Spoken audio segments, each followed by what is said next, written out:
Our top story today highlights the fastest growing sector of U.S. government. No, it's not the healthcare department or the Department of Homeland Security, as some might think. It's the federal credit programs. That's right, the amount of money the government loans out. Think debt provided by the federal government. The national credit amount at its largest number in any time in U.S. history. 7 years ago, before President Obama took office, the number was $1.4 trillion. And back then, people criticized that number, saying that was already too much. It's actually almost double now what it was under the first Bush administration, just over $800 billion. Now, over the last 20 years, the U.S. has skyrocketed, handing out $3 trillion in government loans, nearly 4 times, quadruple what it was just 2 decades ago. It's growing 300% faster than inflation. In the last 2 decades, the 5 years that we've seen the largest number of increase in national loans have all come under President Obama's leadership. What's worse than that, job growth, wage growth, small business growth, all of those things are supposed to sort of grow along with this number. Well, they're not coming anywhere close to this kind of increase. In fact, many of these credit programs are totally unregulated and they have nothing holding them back. By far, as you're seeing in this graphic, the 2 largest categories that attract federal loans are housing and education. Housing eating up 58% of all government loans, while student loans chew up 31% of the national credit. One of those 2 has already crashed recently in a bad way. Think 2008.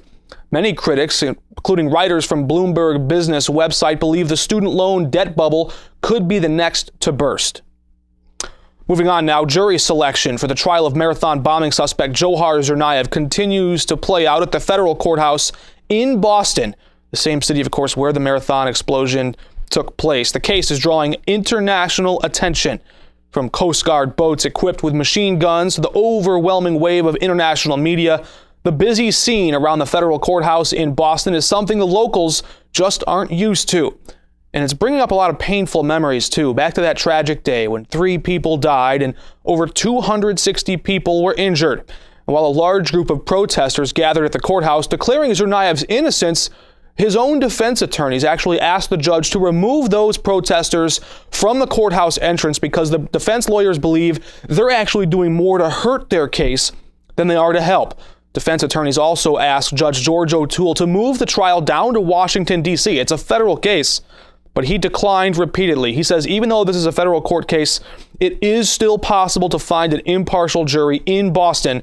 In order to accomplish that, they're casting a wide net. They're looking for screening over 1,200 people to find it, narrow it down to 12 with 6 fill-ins.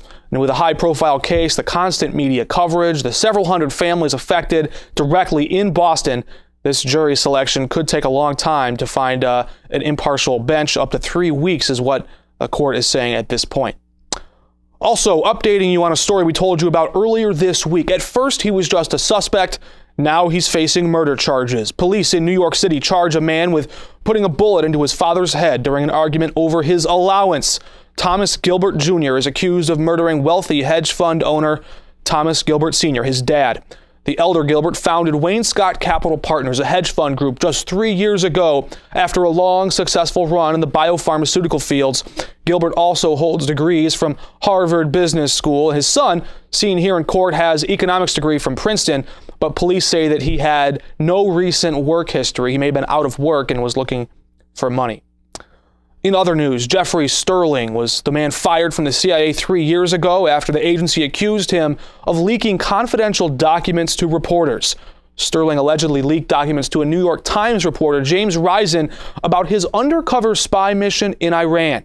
Well, since then, he's found himself in a lot of trouble with the federal government. Some of those documents also appeared in James Risen's book, State of War. Now, the 43-year-old Missouri native faces 10 felony charges. But without confirmation or any evidence, the Justice Department will be hard-pressed to actually prosecute Sterling.